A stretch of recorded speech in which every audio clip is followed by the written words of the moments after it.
This is Holy Cross mark for component 2, and this is mark number 4.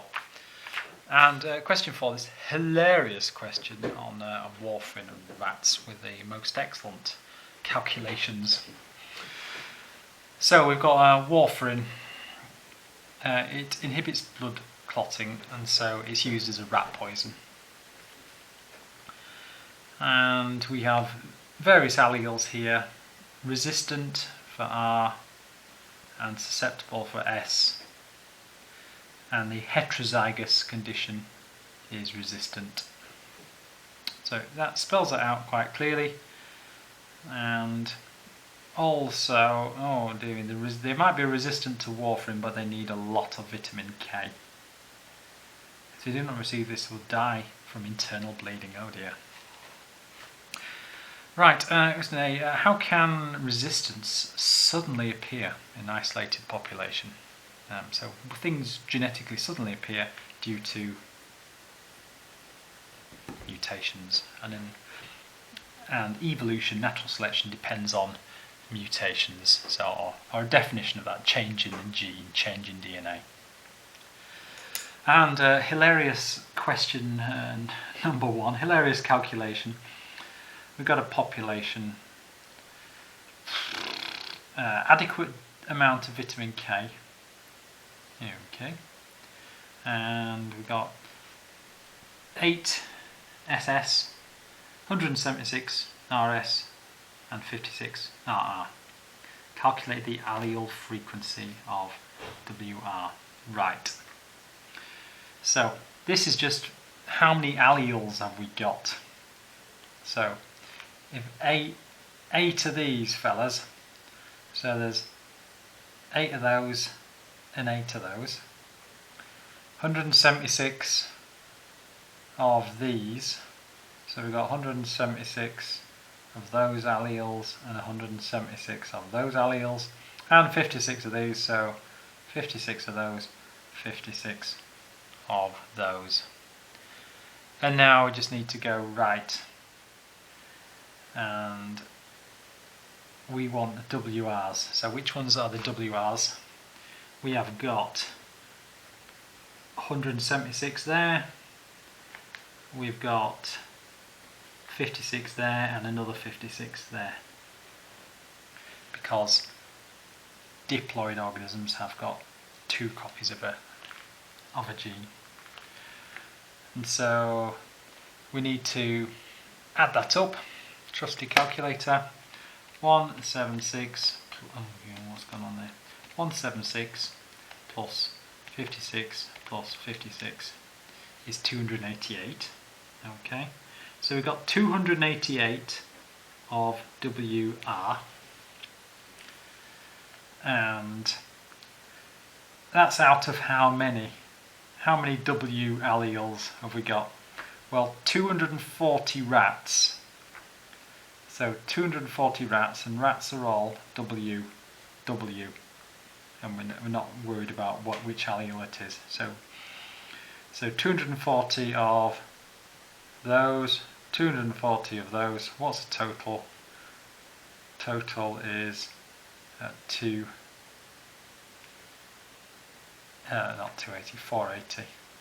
240 plus 240. 240 plus 240 is 480.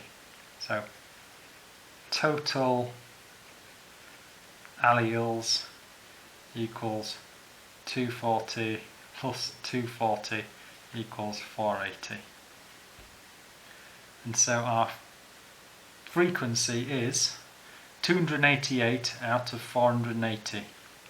So allele frequency for WR equals 288 divided by 480 is what is our answer. So 288 divided by 480 is 0.6. Sensible check.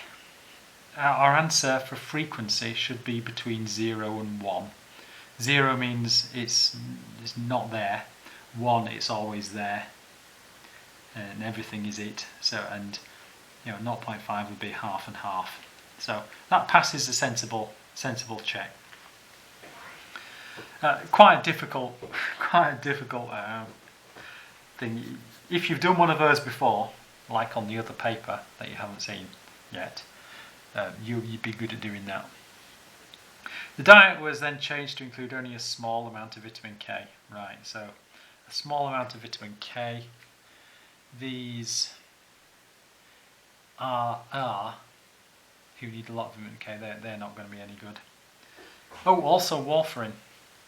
So we're getting rid of our R's, and we're getting rid of our susceptible to warfarin. We're getting rid of those. So the only ones that are going to be there are RS. How many rats out of the population of 240 will be likely to die? Well, only these RS ones are gonna survive.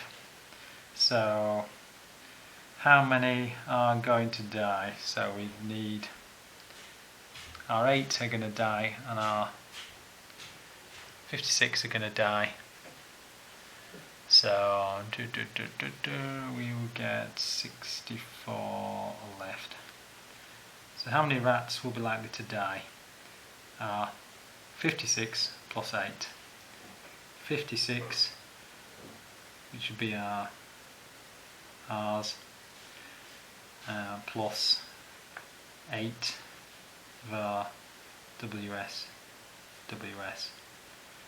56 plus 8, 64. So 64 die.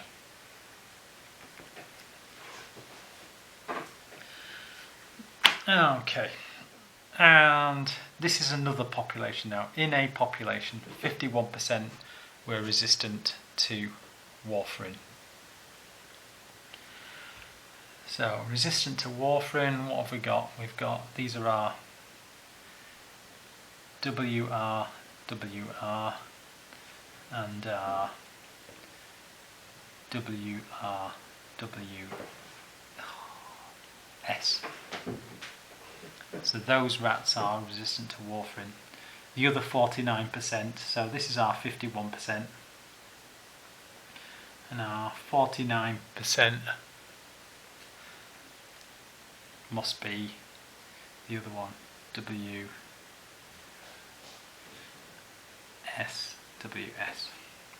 Use the Hardy-Weinberg equation to estimate the percentage of rats in this population which would be heterozygous for warfarin resistance, so are heterozygous. So let's use the Hardy-Weinberg equation, shall we? So 1 equals p squared plus 2pq plus q squared. And also we've got in the back of our mind 1 equals p plus q. So it must add up to a total frequency of 1. Okay, what do we know? So what do we know? These guys here are 51%. These guys here, these are our PQs.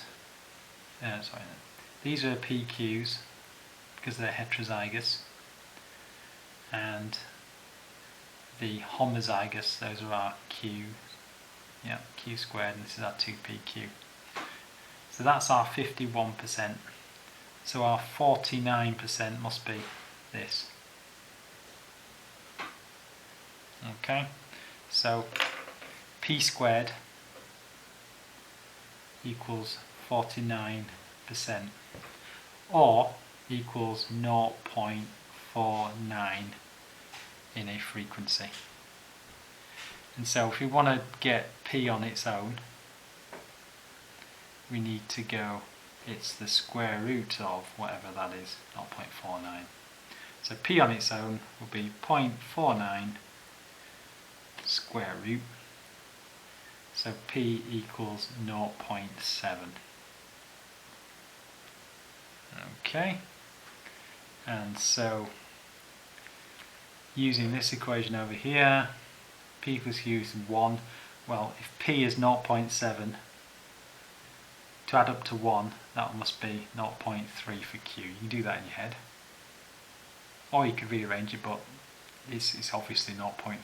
So we know what P and Q is now. So P is 0.7, and we've got Q is 0.3. Which ones are, what does it ask us for? Heterozygous. So which ones are heterozygous? 2pq. So heterozygous equals 2pq equals 2 times p, 0.7, times by q, 0.3. So 2 times by 0.7 times by 0.3 is 0.42. How does it want us to express this? Estimate the percentage. So 0.42 as a percentage is 42%. And what a lot of work for 3 marks. But if you're into your maths, into your equations, know a bit of biology, sorted.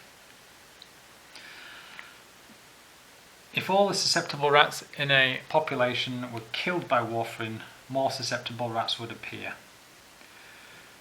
So if we get rid of our susceptible, they die. We'd still have our resistant rats, but they're not going to produce any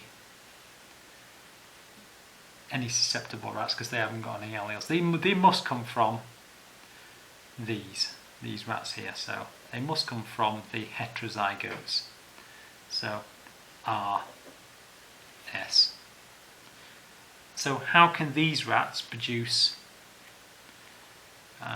susceptible? Remember, to be susceptible they must be homozygous for S.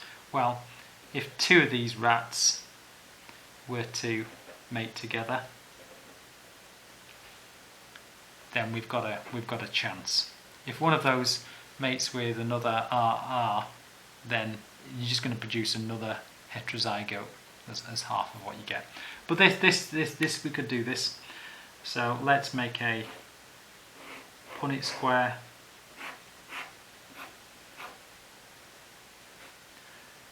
We've got a male and a female. That's not important, but just showing that there's mating going on. And let's put our alleles in there. And see what we get. Just add them up. So these are all going to be WW. I'm going to put that in now. We're going to get RR, RS, a heterozygote, RS, heterozygote, and SS. These Punnett squares are useless if you are not going to label them and link the phenotypes to the genotypes. So these are going to be resistant. These are going to be resistant, but they're going to be the heterozygous resistant. This is also resistant. And this SS is going to be susceptible. No excuse for spelling that wrong because it's written up there. And more susceptible rats would appear. So that's what we're looking for, these ones. And it would be a 1 in 4 or 25%. And we've used our genetic diagram, so we're fine there. My goodness, it carries on. The graph shows a change in frequency of the susceptible allele, WS, in an area that warfarin is regularly used. Okay. So, you'd expect warfarin is going to kill off our susceptible rats and the allele would presumably disappear, but we've got 4 marks. What jobs have we got to do? Describe and explain. Excellent. Describe. They're almost like 3 marks, aren't they? Describe. So, what's going on here? Is it, as time goes on, the frequency of the WS allele decreases? But we need to say a little bit more. It doesn't just decrease in a straight line. It decreases, quite quickly at first, and then the rate of decrease slows down. So the description is, with time, I've mentioned my x-axis, and I'm going to write this exactly as it is. The frequency of the WS allele decreases, but that's not quite good enough for us. Faster at first, and then the rate of decrease slows down with time. So faster at first, then the rate of decrease slows down with time. So actually it wasn't quite as easy as what we thought, was it? This description. There's only 1 mark, and you had to give a pretty good description. And your explanation, well, you could say which rats survive or which rats are killed. I'm going to go for killed. So we're going to put susceptible rats, and we're going to give our WS are killed. Okay. You could, on the other side, you could say resistant rats. It's the same point, so you're not going to get any more marks. So resistant rats, anything with WR survive. And so what gets passed on? The WR is more likely to get passed on because they are living, and only living things can reproduce. So, and you could do this from either way. You can say the WS doesn't get passed on as there's no reproduction there, or the WR does get passed on. So I'm going to carry on talking about WS. WS allele does not get passed on to offspring. And so the frequency of the other allele, the WR allele, increases compared to WS. And it slows down, but it doesn't disappear, because does not the WS allele does not disappear, as may be present as heterozygous in a resistant rat. So it doesn't disappear because it's always hidden in a few heterozygous rats. So we've explained why it's going down and why it's levelling off, which nicely ties in with the description. 2 assumptions that must be made when using the Hardy-Weinberg equation. You've just learnt these, okay? So lots of them. For example, large population, so infinitely large population, random mating, So the population is never infinitely large. The mating is never totally random. But those are the assumptions for the maths. And other things you can say, no immigration into the population or emigration out, no mutations, and the most ridiculous one is of course no selective advantage.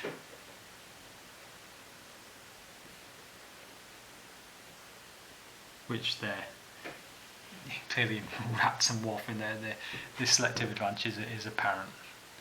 So, but these are, in order to do some maths, these are the assumptions that we're going to make. So an absolute stinker of a question. If you got into double figures there, then hats off to you.